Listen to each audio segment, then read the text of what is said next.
rector de la Universidad Autónoma Metropolitana y un buen amigo de este espacio. José Luis, buenos días. Buenos días, Leonardo. Doctor, pues, ¿cómo estás viendo el tema, por supuesto, de las instalaciones de Petróleos Mexicanos? En fin, ¿qué lectura estás haciendo del asunto? Bueno, la primera, digamos, lectura que se puede hacer es que hay algunas similitudes y diferencias con respecto a las explosiones en Querétaro y Guanajuato.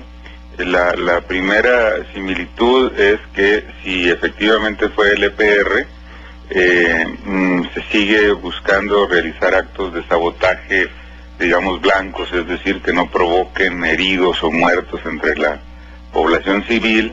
La segunda es que parece ser que se usaron el mismo tipo de explosivos, y una diferencia importante es que hasta ahora las autoridades han sido cautas. En la situación anterior, inmediatamente se dijo que había sido el EPR. Ahora se está sugiriendo que es el EPR y que pues se va a investigar. Y yo creo que esto es muy importante porque pues hay que recordar que ayer mismo representantes del Poder Legislativo exigieron que se hiciera una investigación precisa y bueno, pues condenaron los actos, pero siempre señalando que había que encontrar los responsables y no premeditar, no adelantarse, ¿no? No adelantarse. Fíjate que entonces la memoria me está fallando un poquito, porque según yo el gobierno en los anteriores no dijo nada, dijo que incluso que estaban ordeñando, cosas así, y es el EPR el que reivindica los atentados, no me acuerdo cuántos días después, pero no retengo este momento en el cual el gobierno responsabiliza directamente al EPR en la versión anterior. Aprovecho para preguntarte, José Luis, si ves alguna conexión con los del año pasado, que bueno, pues ciertamente quedaron, no tuvieron los efectos que tienen, por ejemplo, ahora estos en Veracruz. ¿Te acuerdas aquellos bombazos en el Tribunal Electoral, en el PRI y en algunos bancos? También entiendo que uno en el IFE que no explotó, si la memoria no me falla. ¿Ves alguna conexión, es decir, con estos tres? Bueno, los otros eran de una dimensión mucho menor. Se estaba buscando protestar por esta situación política electoral que vivió el país en ese entonces, y bueno, pues no estábamos todavía en una situación postelectoral como vivimos ahora. Con respecto al otro que mencionabas, si yo no recuerdo mal, en un principio las explosiones en junio del año pasado, el director de Seguridad Pública de Guanajuato dijo que había sido un accidente provocado en las tuberías, la obsolescencia de las tuberías de gas. Después también el secretario de Seguridad Pública lo volvió a reiterar, Pemex también lo señaló así. Después vino la declaración de Calderón diciendo que había sido el EPR, y después efectivamente, como tú dices, ya no quedó muy claro quién fue, porque si fue el EPR, no fue el EPR, fue el crimen organizado. Hubo una colusión de algunos trabajadores de Pemex con el EPR, o bien efectivamente obedeció a un problema de la obsolescencia de los ductos, la falta de mantenimiento, etcétera. Y allí quedó la cosa, ¿no? Pero ahora, según parece que hay mayor cautela, eso es lo que yo quería señalar, ¿no? Sí, y mayor cautela y también mejor información, ¿no? Desde el primer momento, Petróleos Mexicanos, ayer lo informábamos a las 6:30 de la mañana, ya con boletín, fueron actos deliberados, no empezamos con la hipótesis de la ordeña y todas estas cosas que en los atentados anteriores se manejó. Creo que sí es una situación, en fin, diferente. Y José Luis, de todas maneras, como capacidades operativas, incluso planeación del atentado, acabamos de entrevistar al director general de Petróleos Mexicanos, y bueno, pues ciertamente dieron donde dolía, es decir, tenían información, no es que llegaran a poner la bomba donde primero se les ocurriera o dejarla ahí, de todas maneras causar daño material. Es importante esto que subrayas, de que han buscado que no haya pues muertos en los atentados, no es el sello de Al Qaeda, por ejemplo, que son atentados de entrada sangrientos, que haya muchos muertos. En este caso la forma, el modus operandi, como dicen, es diferente, pero lo que sí habla de una pues capacidad organizativa de los grupos que los pusieron, iba a decir notable, José Luis, en fin, en todo caso, mucho más que un par de locos que anden por ahí sueltos, ¿no? Sí, es muy preocupante, porque si efectivamente fue el EPR, nos está diciendo que pues tiene una capacidad técnica superior a la que le habían atribuido las autoridades. También nos está diciendo algo, recuperando lo que decía el director de Pemex recién en tu programa, que por un lado no es precisamente información confidencial para saber por dónde están estos ductos, y también señalaba por otro lado el director que es imposible dar una protección absoluta a la red de ductos, que son miles de kilómetros, si no recuerdo mal, 40,000 kilómetros lineales. Es decir, no hay fuerzas armadas, no hay policías de todos los niveles que pudieran dar una protección absoluta. Entonces, él señalaba algo muy importante, que en las partes más estratégicas, ahí hay presencia militar o de personal de seguridad de Pemex. En otros lugares había una protección, digamos, de mediana jerarquía, y en otras definitivamente están desprotegidas, y ahí fue donde sucedieron estas explosiones, ¿no?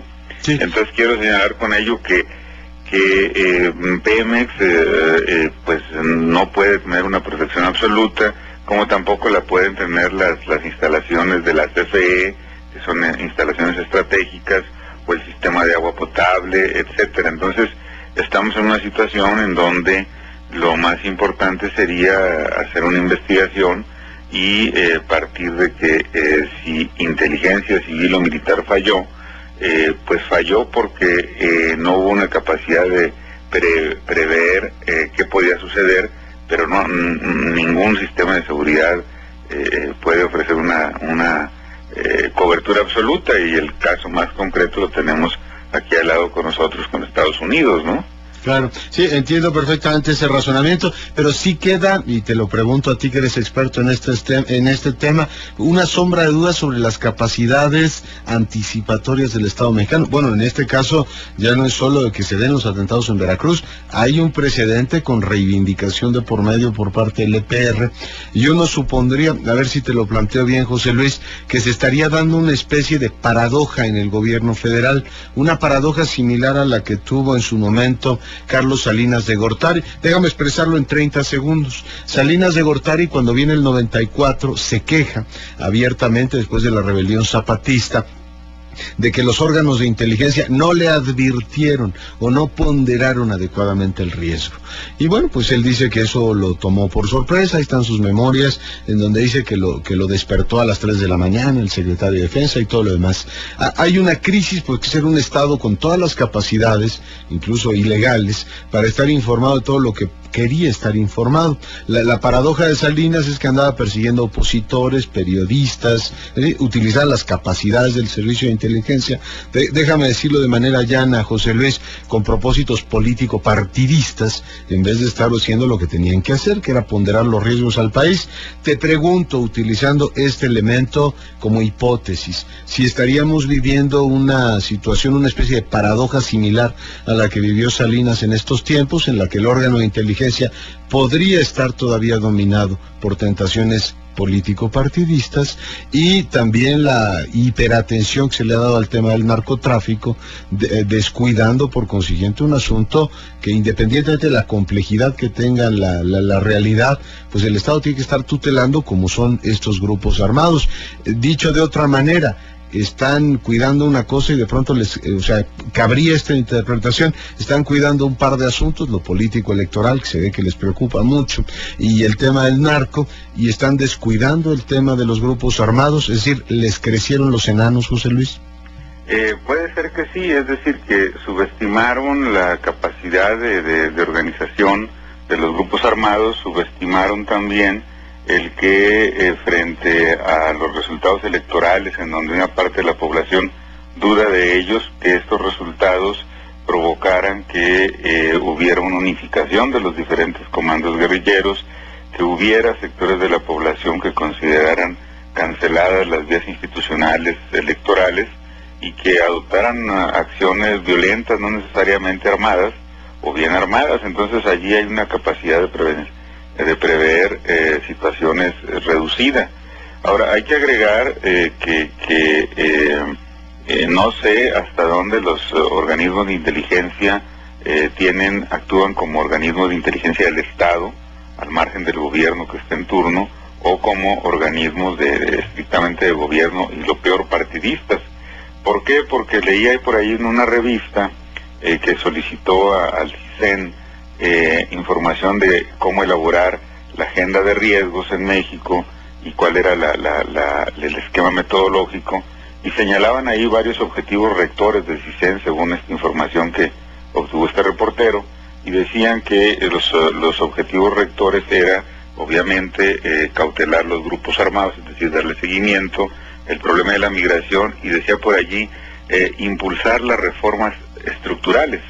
Entonces, ¿del CISEN? Del CISEN, y uno dice, bueno, el CISEN no le corresponde impulsar nada, el CISEN es una responsabilidad, una función, una facultad del Poder Legislativo y del Poder Ejecutivo. El CISEN no tiene que entrar para nada.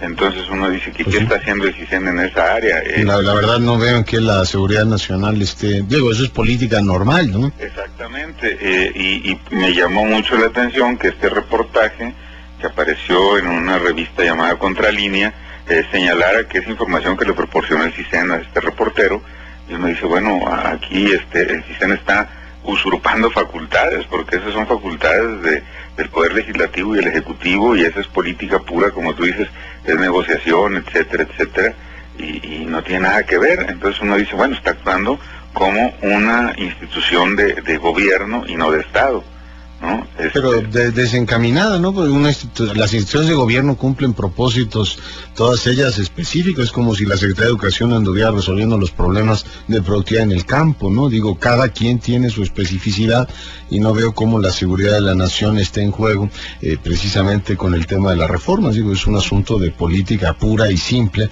Digo, también podrían decir que están investigando el tema de los bosques, o el tema, bueno, ese está más vinculado, fíjate, con la seguridad nacional, ¿no? Claro, por ejemplo, deberían de estar investigando los problemas que se plantean en términos de soberanía alimentaria, en el sentido de la escasez de producción de granos básicos de consumo popular, precisamente la deforestación que tú mencionas, que sin bosques no tenemos agua de calidad ni cantidad, no tenemos también un equilibrio ecológico que es bastante débil en México.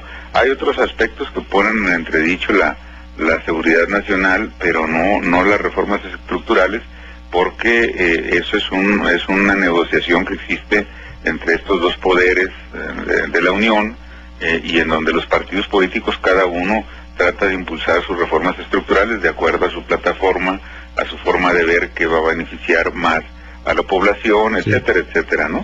Lo que está claro es que un órgano de inteligencia civil o militar sí debe de tener claro que grupos armados que están atentando contra las instalaciones estratégicas de este país no actuaran, y en este caso han actuado, ¿no? Exactamente. Eso sí no hay vuelta de hoja. Eso sí no hay vuelta de hoja, y ahí uno dice, bueno, pues hasta dónde se han profesionalizado los órganos de inteligencia del Estado mexicano, de forma tal que por un lado respeten sus facultades y atribuciones, y por el otro lado no se presten a filtrar información para enturbiar la contienda política que hay en México. Recordemos que Fox inicia su gobierno, su sexenio, con filtraciones de información privada, que uno dice, pues dijeron todos, no pueden ir más que el CISEN. El CISEN no le corresponde esa función, ni ningún órgano de inteligencia, sino ver los problemas nacionales y ver qué puede pasar, por ejemplo, frente a una situación posible de hambruna en algunas regiones del país, dada la sequía, dada la escasez de producción de granos básicos, como sucedió a finales de los años 90 en Centroamérica, ¿no? Sí, bueno, sería inquietante este asunto que marcas de la profesionalización y de la politización, en vez de estar pendientes de los grupos armados, que estén pendientes de las negociaciones en el Parlamento, pues de entrada parece como que estén, bueno, quizá no muy bien enfocados, o con una, carga político-partidista mucho más que una carga pues de prevenir precisamente estos asuntos. Yo supongo que en los próximos días, meses, José Luis, vendrá toda una cruzada importante por parte del gobierno para demostrar que efectivamente tienen control, por lo menos que los tienen bien cuadriculados estos grupos, y que esto no volverá a ocurrir, porque suponíamos que después del golpazo de Querétaro y Guanajuato no ocurriría lo de Veracruz, pero pues ahí tienes tú, hasta el sábado o domingo Petróleos Mexicanos estará en condiciones de restablecer el suministro, es decir, un golpe bien dado, ¿eh? Es un golpe bien dado, y aquí, frente a los grupos armados, obviamente se requiere labores de inteligencia, de detección, de prevención, cuadricular, como tú dices, en cuáles son sus zonas de influencia, que si bien son reducidas, si bien son comandos guerrilleros, no es un movimiento guerrillero como tal, pues ver qué alternativas políticas puede ofrecer los poderes de la Unión, el Poder Legislativo y el Poder Ejecutivo, porque pensar estrictamente en una respuesta de carácter represivo, pues no necesariamente nos va a garantizar que va a estar más tranquilo el país. Puede haber acciones desesperadas de parte de estos grupos que enturbie más, complique más la situación política y económica en México, ¿no? Eso es. Pues mi querido José Luis, te agradezco mucho la conversación. Seguiremos, si nos lo permites, en contacto. Cómo no, Leonardo, te envío un abrazo y seguimos en contacto, y gracias por estar en tu programa y con tu auditorio. Gracias, José Luis Piñeiro, es profesor investigador de la Universidad Autónoma Metropolitana y es experto en temas de seguridad nacional.